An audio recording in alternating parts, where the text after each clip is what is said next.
തീർന്നടാ, തീർന്നു. അവസാന നിമിഷം വരെ അവൻ കരുതുന്നു ഞാൻ വെട്ടിക്കുമെന്ന്. ഇല്ലാന്ന് മനസ്സിലാവുമ്പോ അവൻ വെട്ടിക്കും. ഇന്നാടാ ഷമീർ എത്തി തീർന്ന്.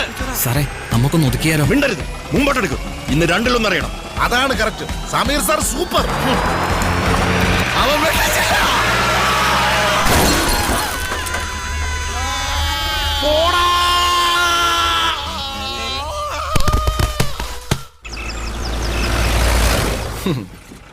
പാപ്പന്റെ അടുത്ത് അവന്റെ കളി. പാപ്പ നമുക്കിതായിട്ട് മുങ്ങിയാലോ? കോടികളുണ്ടാക്കാം. ഓടാ ഏപ്പരാച്ചി, ഭർത്താവിന് നിരക്കാത്ത പാപ്പൻ ചെയ്യലടാ. അല്ല ഷാജേട്ടാ, നമുക്കിതൊരു 3-4 ദിവസം കൈവച്ചിട്ട് ഒരു 3-4-5 കോടി അച്ചടിച്ചിട്ട് പതുക്കെ പോലീസിന് കൊടുക്കാം. അതെ, ഒറ്റ ചവിട്ട് വെച്ചാന്നുണ്ടെങ്കിലോ രാജദ്രോഹം ചെയ്യുന്നല്ലോടാ ഇപ്പൊ അതിനകത്ത് വന്നത്. ഇനി ആ പേര് മുദ്രവപ്പിക്കാൻ വേണ്ടിട്ടായിരിക്കും എല്ലാരും കൂടി പറയുന്നല്ലയോ. നമ്മള് രാജ്യദ്രോഹികളാണ്. എങ്ങനെയാണ് രാജ്യത്തെ ഹെൽപ്പ് ചെയ്യലാണ്? അവർക്ക് പകുതി അടിച്ചാ പോരെ, പകുതി നമ്മളടിക്കൂലേ? അത് കറക്റ്റ്. ഇത് പോലീസിനെ ഏൽപ്പിക്കണം.